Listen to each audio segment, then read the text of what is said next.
Indra Priawan itu anak. Jadi kita bayangkan situasi yang terjadi ya. Jadi Purnomo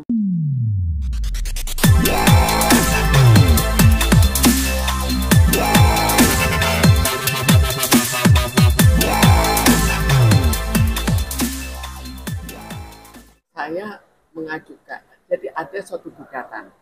Gugatannya sebetulnya cukup aneh. Gugatannya saya harus membayar ganti rugi, semua gaji saya harus dikembalikan. Lalu di situ juga saya tanya ke Kemenaker. Mereka mengatakan bahwa gaji itu adalah hak, tidak bisa diminta kembali. Jadi bertentangan dengan pengadilan. Lalu apa yang terjadi dengan gaji? Gaji selama saya bekerja, coba bayangkan, bekerja 50 tahun ya, kembalikan plus karena didouble-doublein. Lalu apa alasannya? Alasannya pun juga aneh. Alasannya hanya saksi. Saksi itu ada dua kan, saksi dari pihak Uber dan saksi dari saya. Uber itu maksudnya direktur Ubernya. Dan saya sebagai sesama direktur. Dari saksi saya, semua mengatakan saya bekerja keras. Itu 5 saksi. Dan saya membuat semua desain-desain untuk di Uber. Dari saksi dari Purnomo, itu dari direktur yang menggugat saya itu Purnomo. Purnomo mengatakan bahwa saksinya 4 orang. 3 orang tidak berani memberikan komentar. 1 itu sekretaris pribadi dia. Sebetulnya yang masih aktif, sebetulnya tidak kompeten untuk menjadi saksi. Dan hanya saksi, 1 saksi. Kok itu yang dianggap sebagai hal yang sah? Kemudian kita lanjutkan dengan gugatan lain. Jadi total 140 miliar. Tapi apa yang terjadi? Anak harus ikut menanggung. Jadi kalau saya tidak selesai membayar, maka anak turunan saya semuanya kena. Kok tambah lama tambah aneh? Siapa yang melakukan? Jadi rupanya tadinya saya harapkan Purnomo sudah berumur kan, ya lebih muda dari saya, tapi ya sudah berumur lah. Kalau dia sudah tidak ada, saya harapkan anaknya meredah. Ternyata anaknya lebih ganas. Anaknya meminta bahwa semua turunan saya harus ikut membayar. Itu 1 poin. Lalu kita lihat berikutnya, saya pencemaran nama baik. Pencemaran nama baik itu sekarang apakah benar? Katanya masyarakat sekarang sudah tercemar. Gara-gara saya, masyarakat menilai bahwa Uber kurang baik. Tapi sekarang ada persoalan, ada Uber taksi dan ada Uber, itu ada 2. Lucu. Jadi ada PT Bluebird Taksi sejak tahun 71. PT Bluebird Taksi itu banyak ada 4 pengusaha yang berkumpul. Jadi bohong bahwa itu hanya Purnomo dan kakaknya, bohong. Tapi banyak pengusaha berkumpul dan pengusaha ini semuanya sama-sama memberikan dana, menyetor dana untuk membuat PT Bluebird Taksi, sama-sama mengelola. Satu persatu digeser. Jadi 1 Teguh Budiwan digeser pada tahun 1983, ada lagi Yusuf Elham pada tahun 1986, saya 2 kali, 1 tahun 2001 dan tahun 2013. Yang 2001 itu lucu lagi. Jadi sebelumnya dibuat teror. Teror apa? Teror bahwa akhirnya saya diculik, upaya penculikan. Itu saya ada semua dokumennya, ada nomor-nomor dokumen. Jadi sudah ada pernyataan resmi dalam hubungan dengan penculikan. Dan kalau berhasil diculik, dioper di tim, jadi timnya 14, dioper ke tim 4. Tim 4 itu lebih profesional. Jadi masa ada tim penculik yang mundur karena dia bilang saya tidak mau terlibat dalam pembunuhan. Akhirnya dalam waktu sekian lama saya tidak berhasil dibunuh, tidak berhasil diamankan, tapi yang berhasil diamankan dan berhasil terbunuh tidak tahu karena apa, itu adalah salah seorang yang hubungannya dengan masalah gugatan 11 miliar oleh pemegang saham lain. Mungkin pernah tahu bahwa ada pemegang dianiaya. Dianiaya, akhirnya dia gugat 11 miliar. Nah, dia punya anak buah yang menjadi saksi. Anak buah itu bersama dengan saya dikatakan, dua orang ini berbahaya. Kalau ada kesempatan tabrak, dan pada dia terjadi tabrakan. Sekarang, dan dia meninggal. Apakah tabrakan itu oleh tim penculik? Itu tidak tahu, tapi kok mirip-mirip ya. Lalu kita lihat pencemaran nama baik. Pencemaran nama baik itu lucu lagi. Jadi hakim mengatakan bahwa saya melakukan perbuatan melawan hukum sehingga saya kena denda sekian banyak, kena ganti rugi. Sekarang apa contohnya? Contohnya ada akta pendirian 50 berapa 60 tahun yang lalu. Kok itu jadi perbuatan melawan hukum tanpa menulis masalahnya di mana? Ada lagi, saya punya deposito, kebetulan mereka tahu, saya ambil itu atas nama saya dan milik saya. Kok saya salah lagi? Ada lagi laporan ke kepolisian itu banyak cukup laporannya. Laporannya juga ada laporan saya dipersalahkan lagi. Padahal laporannya polisi tidak menemukan masalah gugatan. Memang laporan cukup gawat lah. Laporannya ya saya mau membunuh kampak, saya mau membakar gedung, macam-macam. Lalu ada lagi laporan saya mau meracuni. Meracuni itu katanya orang-orangnya sampai muntah.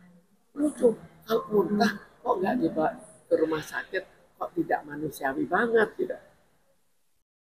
Tapi polisi tidak mau menerima laporan, kenapa pengadilan menganggap saya salah lagi. Jadi terlalu banyak hal yang sifatnya agak aneh. Sekarang kita lihat apakah Purnomo berhak untuk menggugat saya. Sebetulnya harus lewat rapat hukum pemegang saham. Tapi dia berhak untuk lolos. Ada lagi, ada namanya benturan kepentingan. Jadi dia mengelola bersama-sama dengan saya PT Bluebird Taksi. Terus ada lagi PT Bluebird TBK yang sekarang terkenal itu Bluebird TBK. Itu dia pribadi. Ada lagi siapa yang pernah tahu ada taksi grup pusaka itu Purnomo. Ada apa di mana itu sekarang? Kok sudah tidak berwujud? Jadi sampai seberapa jauh sih kemampuan Purnomo untuk mengelola sampai taksi-taksi mereka yang dia bikin kok sampai bubar? Sebagian bubar. Kembali ke kasus hari ini Bu, maksudnya rencana hari ini kan agenda persidangan atas kasus Ibu yang sudah inkrah di MK kan ya Bu ya. Nah ini hari ini tuh agendanya apa dan bagaimana ceritanya Bu sampai Jadi kemunduran? ini kan tadi persoalannya semuanya saya kalah. Sampai taruh MA saya kalah. Jadi saya menggugat PK peninjauan kembali itu yang sekarang. Oh hari ini harusnya rencananya PK. Ya, tapi terjadi penundaan. Itu penundaan itu Ya, dikabarinnya kapan Bu? Surat mereka salah. Tertulis atau gimana Bu? Jadi dipanggil hari ini tidak tertulis, tapi akhirnya tadi diberikan semua surat, tapi surat itu diralat. Artinya hari ini sidang ditunda ya Bu? Ya. Bu, berarti dari yang Ibu bilang anak dari Purnomo lebih ganas, termasuk ponakan Ibu Indra Priawan, suami dari Cawilu, bisa bilang gitu. Jadi Indra Priawan itu anak. Jadi kita bayangkan situasi yang terjadi ya. Jadi Purnomo memang masih kecil sudah punya anak. Jadi akhirnya kebutuhannya kan tinggi, anaknya sudah lebih besar. Kalau Chandra itu kakak saya, dia punya istri kedua. Namanya istri kedua pada umumnya, saya tidak menuntut istri keduanya sekarang, tapi pada umumnya kan perlunya uang. Nah itu anaknya itu Indra Priawan. Bu, saya boleh tahu ini kan Ibu kan pakai Ibu kan sendiri. Kenapa Ibu tidak mau lagi pakai pendampingan? Saya pakai pengacara, tapi ini kan bubar udah. Artinya pengacara mundur diri atau emang ibu yang Bukan mundur tidak apa, tapi uh, kita panggilan yang mundur. Oh, sehingga pengacaranya pulang gitu. Pengacaranya pulang ya. artinya artinya ibu emang sudah akan pendamping juga ya Bu ya. Ada. Jadi nanti jika saya betul-betul dipanggil, di situ ada. Bu, Sidang lebih ke ditunda sampai kapan, Bu? Belum tahu. Bu, materi persiapan Ibu untuk melakukan PK ini kan PK ya Bu, Ya. artinya ada strategi apa Bu ya? Atau ada fakta-fakta yang terbaru yang belum muncul di persidangan sebelumnya yang bisa dijadikan gugatan untuk PK ini? Ya. Sebetulnya kan saya juga minta surat ke Kemenak. Di situ sudah dikatakan dijawab bahwa gaji adalah hak, tidak bisa diminta kembali. Tapi pengadilan kan lain. Untuk pengadilan boleh diminta kembali. Ya karena itu masalah gaji itu banyak masalah. Kabarnya saya nggak tahu kebenarannya. UMKM sekarang itu mereka menuntut gaji mereka dibayar. Jadi rupanya gaji sudah lewat, nggak tahu apakah karena lewat pengadilan jadi seperti itu. Melihat gugatan yang lemah ini dari saksi mereka dari 40 miliar ini bagaimana? Jadi sekarang nggak tahu. Jadi jelas saya sudah dipanggil untuk membayar dan anaknya yaitu Andre memanggil lengkap dengan anak-anak saya. Jadi artinya ahli waris harus menanggung seluruh denda dari pengadilan yang mengatakan bahwa saya harus membayar 140 miliar. Ya, ahli waris menanggung putusan pengadilan. Ahli waris ikut menanggung putusan pengadilan. Sampai jadi ke anak ini turunan Bu. turun temurun. Bukan ini berbahaya Bu. Bu pengacara ini mengatakan ini bisa jadi jurisprudensi. Jadi gini, kita bayangkan ya, gaji diminta kembali. Sekarang kalau ini gugatan Mahkamah Agung.